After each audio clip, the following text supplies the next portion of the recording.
네, 안녕하십니까. 요한계시록 다섯 번째 시간입니다. 이제 오늘을 1장 마무리한다고 말씀을 드렸죠. 자, 사도 요한이 이제 나팔 소리 같은 큰 음성이 나서 몸을 돌이켜 나더러 말한 음성을 알아보려고 딱 돌아봤는데 뭐가 보였다고요? 일곱 금촛대가 보였다. 맨 먼저 눈에 들어온 것은 일곱 금촛대였고, 이것은 바로 일곱 교회, 모든 교회를 의미한다라고 말씀을 드렸습니다. 왜 교회를 금촛대라고 이야기를 했을까요? 여러분, 금촛대 얼마나 금도 반짝반짝 하는데 거기서 촛불이 났을 때 모든 것을 다 밝히잖아요. 그래서 교회는 바로 그와 같은 존재입니다. 또 그와 같은 일을 해야 하고요.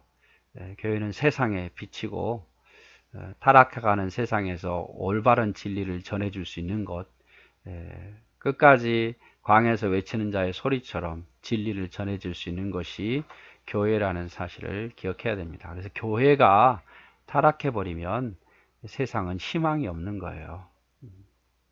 마지막 보루가 바로 교회여야 되고. 자, 그리고 이제 13절 보면 촛대 사이에 인자 같은 이가 있었다라고 말합니다. 이제 사도 요한이 두 번째로 보는 장면이죠. 첫 번째로 뒤돌아봐서 본 게 일곱 금 촛대를 보았고, 두 번째는 촛대 사이에 인자 같은 이가 있더라 그 말이에요. 그 촛대와 촛대 사이에 인자 같은 이가 있다라는 것은 뭡니까? 그 사이를 거니시더라 그 말이에요. 그러니까 쉽게 말하자면 인자 같은 일은 바로 예수 그리스도이신데, 촛대 사이에 인자가 있다는 것은 예수님께서 교회를 붙잡고 계신다는 사실입니다. 여러분, 교회는 주님이 붙잡고 계십니다. 나중에 에베소 교회도 똑같이 나오거든요. 교회를 일곱 촛대를 오른손에 붙잡고 계신 주님. 여러분, 그래서 교회의 승패는 어디에 달렸느냐? 수에 달리는 게 아니라 건물에 달린 게 아니에요. 주님이 붙잡으면 아무도 교회를 이길 수 없어요. 교회가 주님을 버리지 않는 한 주님도 교회를 버리지 않을 것이고, 주님이 교회를 붙잡고 있는 한 지는 것 같지만 결국 이기더라 그 말이죠. 그래서 기억하십시오. 교회는 주님이 붙잡고 계십니다. 그 교회는 그리스도의 몸이고 교회의 머리는 그리스도예요. 교회 자신의 몸이시고 성령에 의해서 세워진 게 교회고, 주님이 교회를 붙잡고 계신다. 그래서 교회만 주님 버리지 않는다면, 우리 샘선동 교회도 주님 말씀만 따라가면 주님이 우리 교회를 붙잡고 계세요. 근데 그 촛대 사이에 인자 같은 이가 어떤 모습이었는가? 모습을 하나씩 좀 살펴보면 발에 끌리는 옷을 입었다라고 말합니다. 발에 끌리는 옷을 입고 가슴에 금띠를 띄었다. 자, 발에 끌리는 옷을 입는 사람들은 누구냐? 제사장 또는 왕입니다. 제사장이나 왕이 발에 끌리는 옷을 입고 또 가슴에 금띠를 띄었다는 것은 승리한 모습이죠. 제사장도 이 에봇에서 이렇게 보석들도 받고, 또 황금으로 머리에 여호와의 성결이라 머리띠도 하기도 하고, 또 금실로 짠 옷을 입고, 왕도 그렇죠. 그러니까 여기서 발에 끌리는 옷을 입고 가슴에 금띠를 띄었다, 이 말은 승리하신 왕으로, 승리하신 제사장의 모습으로 보여주고 있습니다. 그러니까 예수님이 승리하신 분으로 나타나고 있는 거죠. 똑같이 이 옷을 입고 이렇게 가슴에 금띠를 띄고 계시는 분이 아니라 상징적인 의미로서 그분은 승리하신 분, 모든 것을 이기고 이기시는 분이다 라는 것을 이야기를 하고 싶은 거예요. 그 다음에 그 머리는 털의 희가 양털 같고 라고 말합니다. 양털 같고. 양털 같다는 것은 하얗다 그 말이에요. 머리털의 희가 흰 양털 같다. 이거는 양털 같고 또 못 같다, 눈 같다. 희다라는 말이죠. 이건 거룩함을 이야기를 말하는 거고 순결함을 말하는 거예요. 예수님은 거룩하고 순결하신 분이다. 이렇게 보시면 될 것 같습니다. 그래서 머리는 희기가 흰 양털 같고 눈 같으며 라고 되어 있어요. 자, 눈은 무엇과 같다? 불꽃과 같다. 눈은 불꽃과 같다. 이 말은 무슨 말이냐면 심판하신 분으로 우리를 불꽃 같은 눈으로 살피고 그분 앞에서는 숨길 수 없는, 아무도 숨길 수 없는 그런 능력, 불꽃 같은 눈을 가지고 계시다 이 말입니다. 또 이제 다섯 번째로 발은 풀무에 단련한 빛난 주석 같고, 풀무에 단련한 빛난 주석 같고 라고 말합니다. 여러분, 빛난 주석 얼마나 무겁습니까? 그리고 얼마나 단단합니까? 그래서 발이 풀무에 단련된 빛난 주석 같다는 것은 세상을 밟고 서는 심판자로 지금 이야기를 하고 계시는 거예요. 무겁다. 그리고 번쩍번쩍하고 무거운. 여러분, 그 칼도 보면 번쩍번쩍 빛나면서 날카로운 칼이 있잖아요. 그와 같이 엄청난 무게를 가진 튼튼한 발로 세상을 누를 것이다, 짓밟을 것이다 라는 의미를 가지고 있어요. 그의 음성은 물소리 같으며 그의 음성은 물소리 같다라고 표현합니다. 이거는 어떻게 보면은 이 나팔 소리와 비슷한 게 생각하시면 돼요. 심판을 의미하는 주님의 그 소리는 폭포수 가면은 엄청나게 크잖아요. 귀가 멍멍할 정도로 그런 음성이더라 그 말이죠.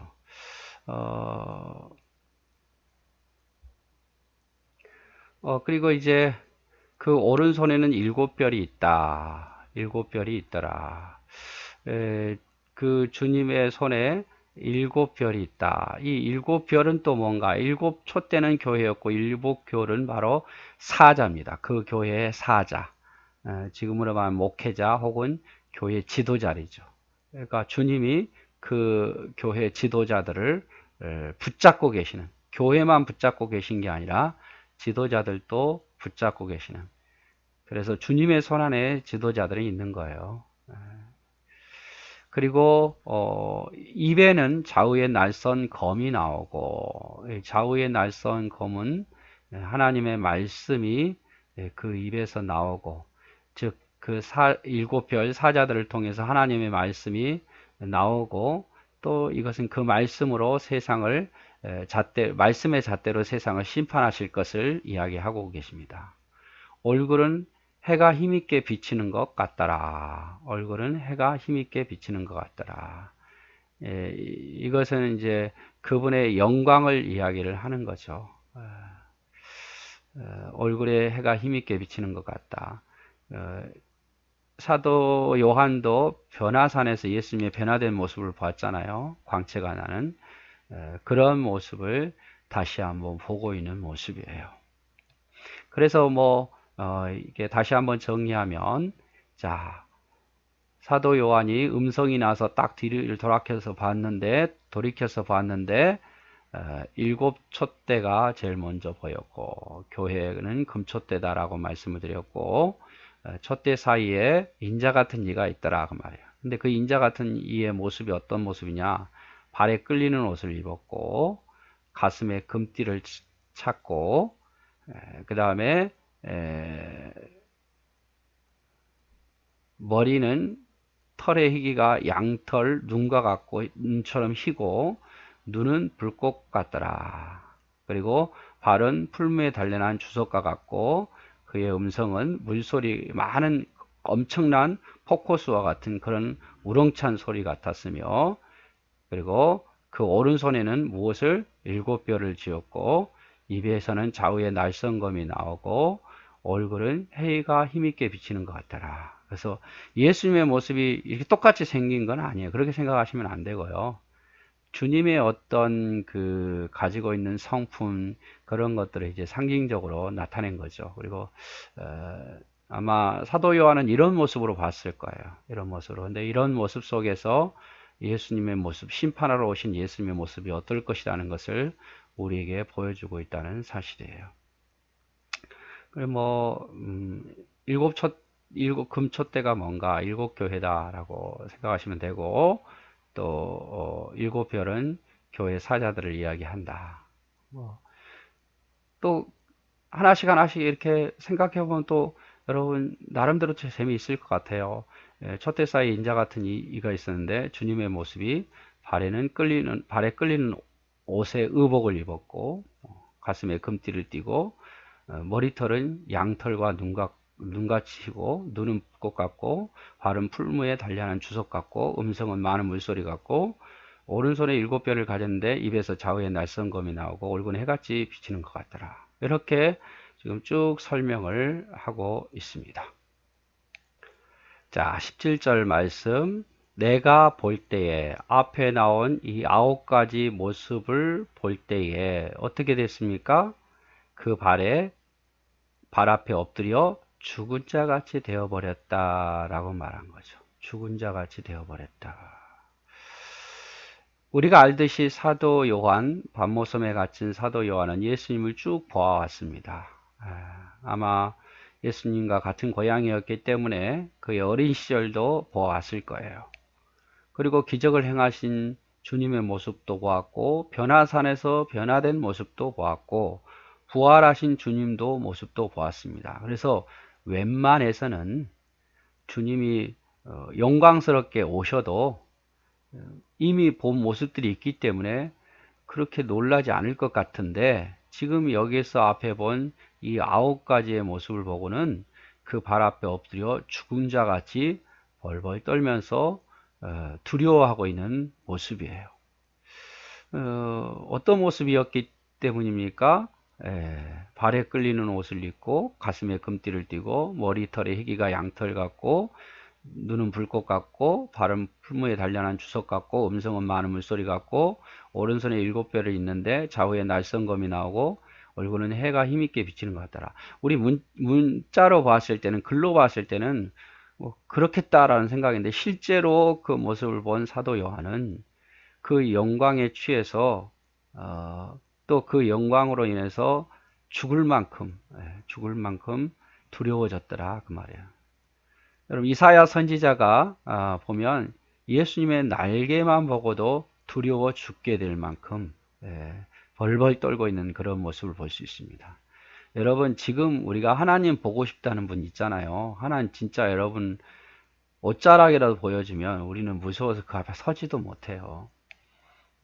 나중에 변화된 몸으로 가서는 천국 가서는 이런 모습이 아닌 변화된 형체로 갔을 때는 얼굴과 얼굴을 대하겠지만 지금은 그렇게 할 수도 없어요.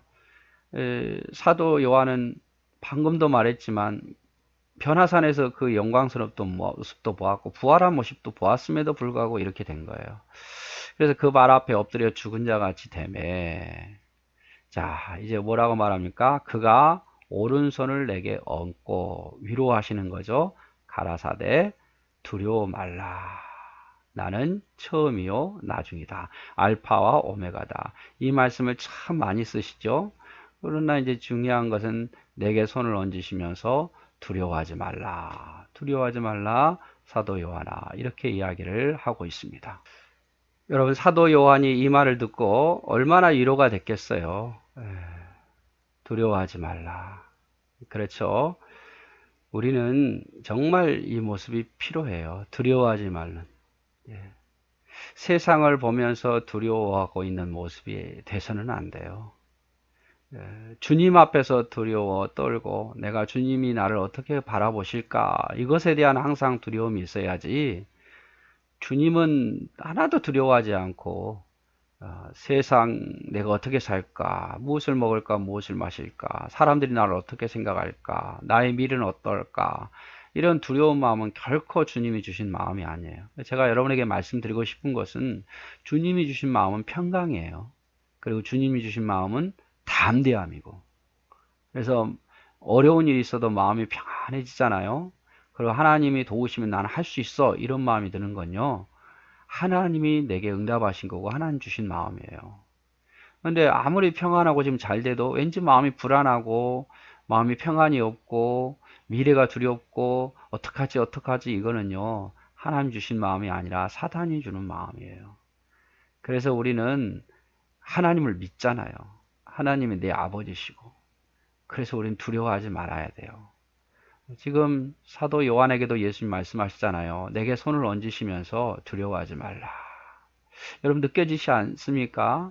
내가 어느 날 눈물로 다 기도하고 있는데 주님이 다 따뜻한 음성으로 내게 손을 얹으시면서 아들아, 딸아, 동서가 두려워하지 말라. 내가 너를 붙잡고 있다. 내가 교회를 붙잡고 있다. 이 말을 들을 때 얼마나 위로가 되냐 그 말이에요. 지금 사도 요한이 그렇습니다. 나는 죽게 되었다. 하나님을 보아서 죽게 되었다. 주님 보아서 죽게 되었다. 그러나 두려워하지 말라. 내게 손을 얹고 두려워하지 말라. 자, 그러면서 나는 처음이요 나중이니 늘 알파 오메가 늘 말씀이 오셨고 두려워하지 말라는 이유가 처음이요 나중이기 때문에 한번 시작하신 이가 어떻게 한다고요? 마무리까지 하신다. 세상을 만드신 그분이 세상을 심판하신다. 그런 분이다 그 말이에요. 그리고 또 이어서 곧 산자라. 봐라, 내가 살았지 않느냐. 나 죽은 자가 아니라 너가 알듯이 나는 부활한 자다. 이렇게 이야기를 하고 있어요. 첫 번째로 두려워하지 말아야 할 이유가 나는 처음이요 나중이다. 이렇게 이야기하시는 거고, 두 번째로 나는 산 자다. 살아있는 자다. 라고 이야기를 하고 있습니다. 내가 전에는 죽었다. 그리고 볼지어다 다시 한번 생각해봐라. 이제 새솟도록 살아있어 사망과 음부의 열쇠를 가졌다라고 표현을 하고 있습니다. 내가 사망과 음부의 열쇠를 가졌다. 사망과 음부의 열쇠를 가졌다. 그래서 두려워하지 말라. 우리도 마찬가지예요. 두려워하지 말라. 왜? 주님은 시작하신 분은 끝까지 마무리하신 분이니까. 나는 처음이요 나중이니. 그리고 나는 죽지 않고 산 자처럼 너희도 다시 살 거니까. 그리고 사망과 음부의 열쇠를 가졌다는 거 뭡니까? 모든 고난을 가졌다는 거예요. 여러분 죽음도 내 마음대로 죽는 게 아니에요. 주님이 불러가셔야 죽게 되는 거예요. 그리고 지옥과 천국의 열쇠를 누가 가지고 계시냐? 주님이 가지고 계셔요. 그걸 기억하셔야 돼요. 자, 그러므로 내가 본 것과 이제 있는 일과 장차 될 일을 기록하라. 이제 기록하라고 말하죠. 내가 본 거, 이제 있는 일, 장차 될 일, 앞으로 보여줄 모든 일들에 있어서 어떻게 하라고요? 기록하라 라고 되어 있습니다. 기록하라. 그래서 우리 보여주기 위해서 기록하라고 하신 것이 요한계시록이에요. 또 강조합니다만 요한계시록은 덮어놓고 있을 책이 아니라 함부로 막 자기 생각대로 해석해서도 안 되지만 보라고 기록한 말씀이니까 요한계시록을 이번에 좀 많이 봐서 많은 또 감동이 있고 더 신앙생활을 잘했으면 좋겠습니다. 이제 사도 요한이 마무리하면서 내가 본 것은 다시 한번 정리하죠. 내가 본 것은 뭐냐? 내 오른손의 7별의 비밀과 오른손의 7별의 비밀과 그 다음에 7금촛대를 보았다라고 말합니다. 7별의 비밀과 7금촛대야. 그러면서 이제 해석하죠. 7별은 제가 말씀했던 것처럼 7교회의 사자요. 7교회의 사자요. 그 다음에 7촛대는 7교회니라. 이렇게 되어 있습니다. 그리고 다 공통점은 주님이 7교회 사자 7별을 붙잡고 계시고 7촛대 사이에 다니시더라. 그래서 교회와 하나님의 일꾼들은 하나님이 붙잡고 계셔요. 믿으셨으면 좋겠어요. 목회자가 하나님이 나를 붙잡고 계신다. 사람이 나를 붙잡고 있는 게 아니라 하나님이 붙잡고 계셔요. 그래서 하나님 편에 서야 되고 하나님 중심으로 살아야 되고 우리도 마찬가지입니다. 우리의 모든 생사고락은 축복과 모든 것은 하나님의 손에 달려있는 것이 세상의 손에 달려있는 게 아니에요. 세상은 막강한 돈을 가지고 막강한 어떤 것을 가지고 막 뭐든지 좌지우지 할 것 같지만 결국에는 하나님의 손 안에 달려있다는 것을 기억했으면 좋겠습니다. 한번 이제 정리를 좀 할까요? 자, 오른손에는 주님의 모습이 어떤 모습이었는가? 첫째로 몸을 돌이켜 보니까 7 촛대가 보였고 인자 같은 이가 보였는데 발에는 끌리는 옷, 가슴에는 금띠를 띠고 머리털의 희기가 양털 같고 눈 같으며 눈은 붓것과 같더라. 그리고 발은 풀무에 단련한 빛난 주석 같고 음성은 많은 물소리 같고 오른손은 7 뼈를 가졌고 입에서 좌우에 날성검이 나오고 그 얼굴은 해가 힘있게 비치는 것 같더라. 이 모습을 보고 사도 요한이 엎드려 죽은 자 같이 되매. 그렇죠. 엄청난 영광을 본 거죠. 그래서 주님이 그럴 때 오른손을 내게 얹고 두려워하지 말라 이렇게 이야기합니다. 왜냐하면 나는 처음과 나중이니까. 그리고 산자고 내가 전에 죽었지만 지금은 산자고 그리고 사망과 음부의 열쇠를 내가 가졌기 때문이다. 그리고 너는 내가 본 것과 이제 될 일과 장차 기록될 일을 기록해라. 기록해라. 그리고 마무리하자. 내가 본 것은 오른손에 7 별의 비밀과 7 군촛대인데 7 별은 7 교회 사자요 7 촛대는 7 교회더라. 이렇게 해석을 덧붙이고 있습니다. 자, 1장 끝났으니까 한번 우리 문제 한번 풀어볼까요? 계시록의 첫 번째 말씀이 뭐였죠? 맨 처음에 예수 그리스도의 계시라 이렇게 시작이 되었습니다. 예수 그리스도의 계시라. 말씀을 읽는 자, 듣는 자, 지켜 행하는 자가 복이 있다고 하신 말씀은 어디에 있는가? 요한계시록 1장 3절 말씀. 복은 읽는 자, 듣는 자, 말씀을 지키는 자가 복입니다. 자, 편지를 누구에게 썼는가? 아시아에 있는 7 교회에 썼다. 7 교회는 에베소, 서머나, 버가모, 두아디라, 사대, 빌라델비아, 라오디게아. 애써 모두 사버릴라, 사빌라 이렇게 기억하시면 될 것 같아요. 자, 주님은 무엇을 타고 오신다고 하셨습니까? 가신 그대로 구름 타고. 하나님이 가라사대 나는 무엇과 무엇이라? 알파와 오메가, 처음과 끝. 시작하셨으니까 심판도 하신다. 사도 요한은 어디서 계시를 받았는가? 반모섬. 계시는 어느 날 받았는가? 주님의 날에 받으셨습니다. 지금으로 우리가 말하는 주일이죠. 사도 요한이 주님의 모습을 보고 죽은 자처럼 되었을 때 뭐라고 말씀하셨습니까? 두려워하지 말라. 두려워하지 말라. 자, 7 촛대와 7 별이 의미하는 것이 무엇이죠? 맨 마지막 절이죠. 7 교회와 7 사자. 7 금촛대죠. 7 금촛대, 7 별은 7 사자. 7이라는 의미는 완전수라고 제가 말씀드렸습니다. 그래서 7 교회만 해당되는 게 아니라 모든 교회들, 또 교회 모든 사자들을 주님 붙잡고 계시고 거닐고 계신다. 네, 오늘은 여기까지 하고 1장을 다 마무리했습니다. 고생하셨습니다. 사랑하고 축복합니다.